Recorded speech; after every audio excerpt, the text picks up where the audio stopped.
Известный философ Фридрих Ницше однажды признался: «День прошел зря, если я не танцевал». Если следовать этому изречению, каждый день героев нашей сегодняшней программы наполнен смыслом. Танцы для них – это и семья, и работа, и сама жизнь. Яркая, интересная, приносящая радость.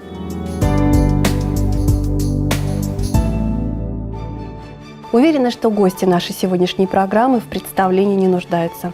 Кто не знает в Прокопьевске, да и далеко за его пределами, заслуженного работника культуры Российской Федерации, обладателя правительственной премии «Душа России», художественного руководителя народного коллектива ансамбля народного танца «Сибирские выкрутасы» Геннадия Анатольевича Верняковского и его супругу, заслуженного работника культуры Российской Федерации, героя Кузбасса, художественного руководителя образцового коллектива ансамбля народного танца «Сибиряночка» Любовь Александровну Пензину. Здравствуйте.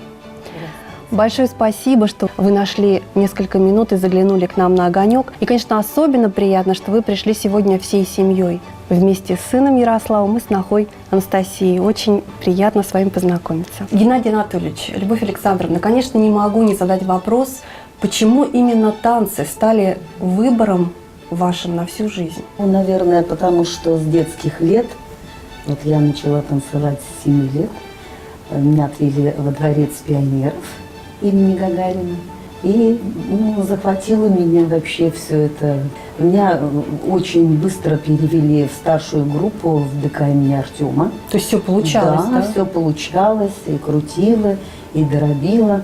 И как-то вот пошло, и это вот стало вот целью моей жизни продолжать именно танцевать на профессиональной сцене. Геннадий Анатольевич, а у вас танцы почему? Ну, у меня старший брат танцевал, и он мне был всегда примером.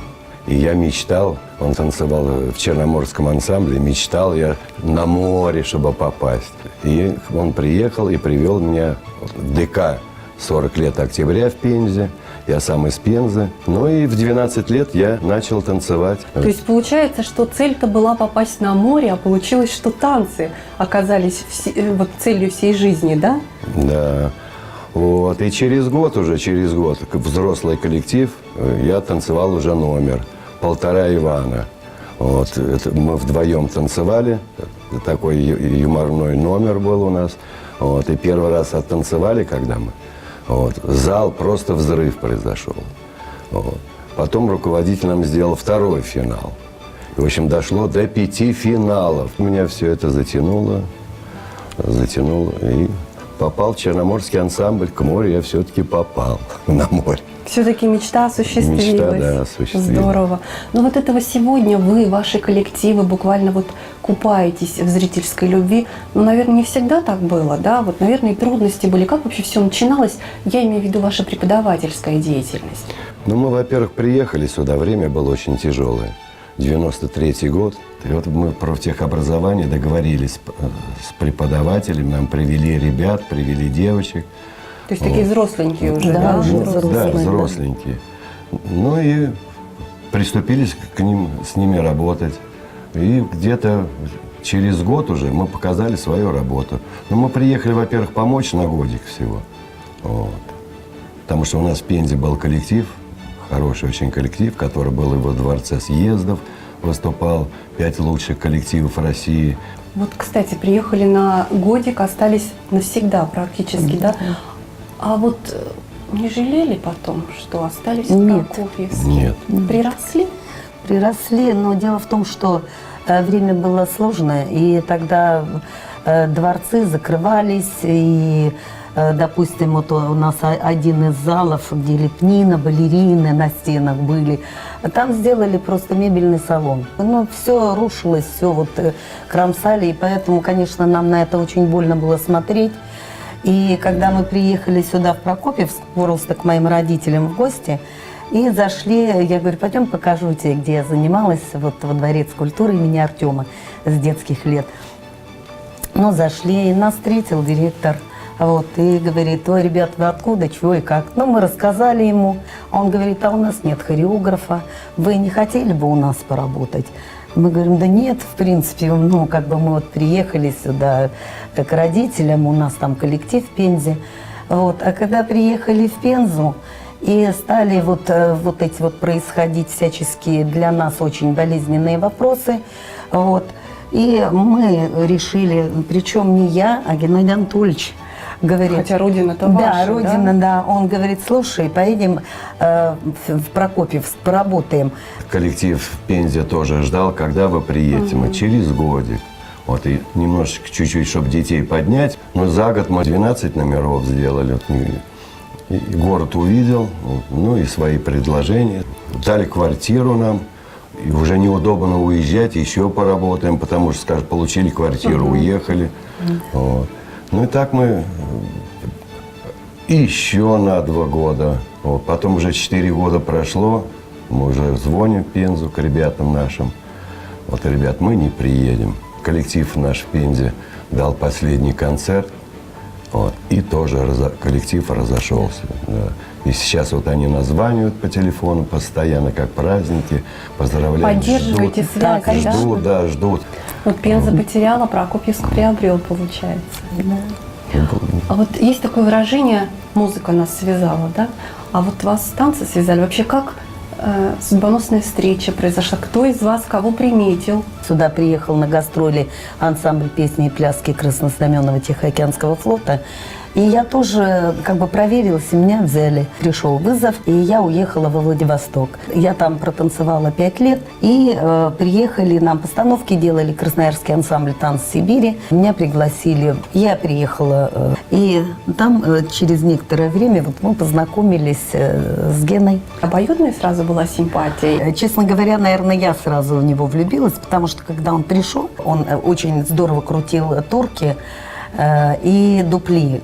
И вот когда он крутил на сцене, вот я просто зашла на сцену, все разогреваются, и все, вот он крутил, я в восхищении, конечно, стояла, и потом, когда он остановился, ну, я не знаю, меня просто ёкнуло, вот так бывает. Вот говорят, что нет любви вот с первого взгляда. Есть. Вот. И вот до сих пор мы вместе.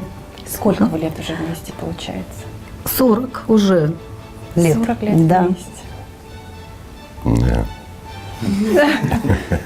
Анатольевич, а вас когда ёкнуло? Я весь в труде был, мне некогда было. Не до девушек. Не до девушек было. Но потом, когда присмотрелся, сразу меня ёкнуло.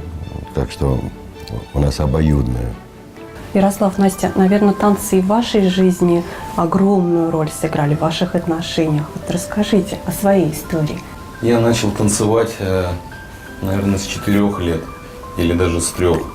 Да? Первый танец, который я станцевал, это был «Гусачок» смоленский, где я там солировал, где я как бы старался все лучше и лучше танцевать и показывать все новые и новые результаты. Ярослав, вот, кстати, родители, они, вот так как вы их сын, они такие поблажки делали или наоборот, вдвойне спрашивали? На самом деле попадал я больше всех, потому что, да, поблажек никаких не было. Если где-то кто-то балуется, где-то что-то, ну, мы были маленькие. Ярослав виноват, да? Всегда виноват был я. В принципе, это понятно, что родители хотят лучшего для своего ребенка, поэтому такой спрос. Ярослав, это у нас была первая сибиряночка. В сибиряночке он заводил всех ребят, вот, и вот я всех ребят, и все от него учились. Он сам технику, трюки делал, вот, и за собой тащил всех ребят. Когда он выходил на сцену выходил, он выходил как взрослый танцовщик. Эта сибиряночка очень много брала побед, много у него этого сибиряночка был, гран-при очень Первый много. состав, да, Первый получается? состав. Мы были все вот как братья и сестры. Мы Дружили, да, дружили, между постоянно гуляли вместе, постоянно виделись действительно хорошие ребята. Сейчас даже через столько времени, столько лет прошло, мы встречаемся, жмем друг другу руки, поддерживаем отношения. Ярослав, ну вот в семье танцоров, ну вот грех было не начать танцевать? Хотели или вот родители сказали: сын, надо? Понимаете, у меня выбор был невелик. В плане того, что в 93-м году родители начали создавать коллектив, ансамбль танца «Сибирские выкрутасы», я постоянно был в ДК, то есть ДК Артема был для меня вторым домом. Когда я смотрел на это все, у меня постепенно появлялось желание участвовать в танцах, развиваться и танцевать. Сейчас вы тоже занимаетесь преподавательской деятельностью, маленькие звездочки, успехи, да, такие делают, радует ваш коллектив танцевальный. Тоже вот по поводу выбора профессии не было вопросов? Или какую-то другую хотели профессию, но остались в танцах? Мне это все как бы нравилось изначально. Если бы мне не нравилось, я бы сказал родителям и ушел бы в какую-нибудь другую, искать себе профессию, либо другой вид какой-то, может быть, в спорт ушел. Но мне это нравится, и поэтому я занимаюсь тем делом, которое для меня важно. Самое главное у него хорошее качество – это он любит детей. А если у тебя в душе холод, нет, дети, они Искренность сразу видят, да? Сразу. И поэтому дети его любят, и он любит детей. А это очень важно Они в нас нашей профессии. Вот о нас, кстати. Да. Возвращаясь к тому вопросу, для вашей семьи танцы какую роль сыграли, где вы познакомились, как? Я так понимаю, что Настя тоже причастна к танцевальной деятельности. Ну, можно я на этот вопрос начну Да, отвечать, пожалуйста. потому что Настенька ко мне в 7 лет пришла танцевать. И все это время мы с ней рука об руку, в принципе, шли. В принципе, я ее растила. Вот, Не только ученицу, но и сноху да, будущую, ну, да? Вот именно. Зародились наши отношения. Мы в 2014 году ездили с гастролями с ансамблем танца «Сибирские выкрутасы» в Японию. Там у нас искра промелькнула, можно так сказать. Вот. Ну, начали отношения развиваться, и по прибытию вот в город Прокопьевск я пригласил Настю на наше первое свидание. Ну и вот. То есть вы друг друга знали, но как раз вот Да, искра именно промелькнула. Как родители это восприняли? Мы очень хорошо это восприняли, потому что Настеньку мы уже знаем очень давно. И как бы и родители знаем, и родители, бабушку, которая ее постоянно на танцы водила, и мамочка постоянно приходила. Вот, ну, как бы у нас, видите, когда воспитываем, у нас как одна большая семья. Вот поэтому мы ее приняли как свою сразу вот в семью. Настя, наверное, ответственно. Теперь вот когда учителя, да, вот такие близкие люди совсем. Как себя в этой семье чувствуете? Моя вторая семья, я очень счастлива, что у меня появились еще одна мама, еще один папа. Это так здорово, что такие замечательные люди появились в моей жизни. Это очень волнительно, очень ответственно на самом деле, потому что чтобы такое имя, и нужно же не подводить людей, нужно же наоборот быть еще как-то лучше и подтверждать это имя. Когда будут у вас дети, ваши дети, вы бы хотели, чтобы они тоже танцевали? Ну, честно признаться, мы с Настей хорошо относимся к культуре, хорошо относимся к русскому народному танцу, вообще к народному танцу. Но у нас есть еще такое, я бы даже сказал, хобби. Мы как бы оба занимаемся спортом. То есть Настя в прошлом занималась регбисткой, плаванием, легкой атлетикой. Я помимо этого и ходил в секцию бокса, ходил и в тренажерный зал, и до сих пор продолжаю этим заниматься. Но вот в дальнейшем, я думаю, что посмотрим, поживем, увидим, какие предпочтения будут у ребенка. Если он будет, например, говорить нам все, или подбегать там бабушка, дедушка, хотим танцевать, как мы можем это отказать ребенку? Геннадий Анатольевич, Любовь Александровна, вот когда-то вы на пике своей карьеры поставили такую точку, изменили круто свою судьбу и начали ради семьи заниматься преподавательской деятельностью. То есть вот семья, она всегда в приоритете? Да, для нас самое главное, вот и для меня, и для Геннадия Анатольевича, самое главное – это семья. Ее сохранять, ее лелеять, потому что дороже семьи ничего на этом свете, по-моему, ничего нет. Стараемся вот не расставаться, стараемся Проводить куда-то… больше времени вместе. Вместе с семьей. Да, поэтому-то, в общем-то, мы и бросили профессиональную сцену, потому что мы ездили по 9 месяцев в году.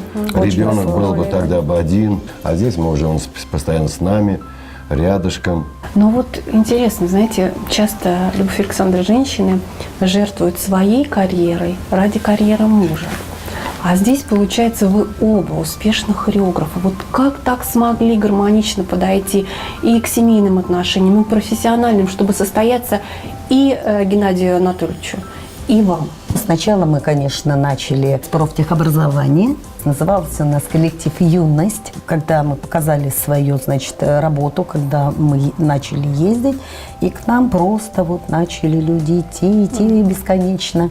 Вот. Уже отбирали, наверное, Отбирали, да. И в это время мы поделились. Геннадий Анатольевич вел старшую группу, я начала детей набирать. То есть вы, получается, параллельно начали работать, да, Да, да, с коллективами. И друг другу не мешали, наверное, советовали. Вообще, как сложно? Нет, вот вы постоянно вместе, на работе, дома, наверное, тоже о работе, да, разговариваете. Да, да. Но вы знаете, мы друг другу никогда не надоедаем. Ну, бывает там какие-то такие моменты. Творчество. На работе-то и не видим друг друга. Потому что каждый занят своим делом, у каждого свои мысли, каждый что-то творит. Погружены в работу. Да, погружены в работу, да. Вот. Так что как-то мы об этом и не думали, не задумывались, чтобы надоесть друг другу-то. Ярослав, Анастасия, а вы часто из-за работы ссоритесь, спорите, не знаю, дома часто обсуждаете? Вот у вас как? Дома мы стараемся о работе вообще не думать. В дом мы приходим домой, и для нас это самое главное – отдохнуть и телом, и духом, и прийти с новыми силами. Дом для того и существует, чтобы в нем отдыхали. Отключаться от работы, отключаться да? хотя бы там. Только частенько, Бонь, пап, послушай музыку, вот, как вот эта вот музыка детская, как вот для такого вот коллектива-то у них, вот, и малыши маленькие. У нас, начиная от 3 до 5, да, наверное, лет, это младшая группа, от 5 до 7 лет это средняя группа, и от 7 до 10 это вот старшая группа, с которой непосредственно мы ездили вот на конкурс, и там заняли первое место. Геннадий Анатольевич, ну часто, да, сын со снохой обращается вот в профессиональном плане за советом, а может быть в житейском, я не знаю. Нет, ну без этого никак нельзя. Почему? Потому что всегда должен быть свежий глаз. Вот, допустим, даже вот я вот делаю постановки делаю, вот я всегда приглашаю Любу. И то же самое, они приглашают, меня приглашают, Любу приглашают. Посмотрите, вот сделал конечно. Постановку. Вот, мы смотрим, тоже немножечко, чтобы подсказываем, что-то редактируем. Вот. Ну, сейчас хватка у них уже своя стала хорошая, они чувствуют постановочную. Вот современные хореографы вот от такой советской школы, вот если глядя на ваших ребят сказать? Сильно отличаются, да. А потому что сейчас дети умнее пошли, чем мы были. Свежее мышление. Свежее мышление, развитие совершенно другой. Уровень детей намного стал выше, да. Самое главное – найти общий язык с детьми и заинтересовать их. Да, в плане хореографии, ну и в плане вообще в дальнейшем, чтобы они развивались и шли к какому-то успеху. У многих семей есть такое хобби – путешествовать. У вас вы где, наверное, только не побывали. Вот чем вы занимаетесь с семьей? Вот новогодние каникулы как проводите? Репетиции. То есть танец – это и работа, это и хобби. И хобби, и все, да. И дело в том, что ребята учатся в 2 смены, и у нас вот есть возможность всех вместе собирать и плодотворно именно на каникулах. Да, именно на каникулах, да. Ну а Новый год, святой, наверное, для семьи. Как провели Новый год? Новый год мы провели в кругу семьи. Как всегда. Мы каждый год стараемся отмечать вместе, потому что Новый год – это семейный праздник. Ну, я думаю, что дети должны отмечать их с родителями. А потом 1-го можно уже и в гости, и к друзьям, и куда душе угодно. А есть у вас какие-то новогодние традиции, вот, которые из года в год? Люба всегда делает торт. Всегда. Всегда, да. Умещается еще после даже такого накрытого стола еще и торт. Мы всегда его кушаем вот на 2-й день. Утром встаем, и чай с тортом. Это моя любимая прям вот так. Ну, а я гуся всегда приготавливаю. У него торт, у меня гусь. Ну, гусь или утка, но он очень вкусно делает. Он начиняет там и яблоками, и черносливы, и все это вкуснятина вообще вот обалденная. Ну, очень вкусно. Ну и сыночка у нас тоже мастер по готовке вот вообще. Вы спрашивали как раз про хобби. Да. Вот, могу сказать, что в нашей семье, у нас, у мужиков, мы любим готовить. экспериментируем с новыми блюдами. Любовь Александровна, какая вы счастливая. Да, да. Ну, Ярослав и китайские всякие блюда, что только... Настя вот очень из- хорошо делает том-ям. Да, мы вот Да. маму встречали с Владивостока. Она приехала, попробовала, ей очень понравилось. Да ведь? Да. То есть, я так понимаю, можно уже кулинарную книгу от Верняковских выпускать, да? Можно. С рецептами семейными. Вот говорят, что если человек счастлив, то он танцует. Вы всю жизнь танцуете. Вот считаете себя счастливыми людьми? Да. Считаем себя счастливыми людьми. Потому что действительно, ну, когда, наверное, вот действительно и хобби, и работа в одной коробочке, вот это здорово. То есть, как рецепт счастья от Верняковских? Как звучит? Больше улыбайтесь, больше двигайтесь, быть приветливым, будешь вот, ну, добра, наверное, другим желать. Вот это вот все вместе, вот оно счастье, вот он рецепт самый лучший. Ну и, конечно, дополнить этот рецепт, я думаю, дополнят поздравления традиционные нашим прокопчанам с Новым годом. Желаю прокопчанам в новом году счастья, здоровья, вот, любви во всем, чтобы в вашей жизни была только удача, чтобы все невзгоды проходили мимо, стороной. Хотим вам пожелать счастья, хотим вам пожелать успехов, хотим пожелать семейного благополучия и добра. Долгих лет жизни, чтобы ваша семья была все крепче и крепче с каждым днем, чтобы над вашим домом всегда светило яркое солнце. С Новым годом! С новым счастьем!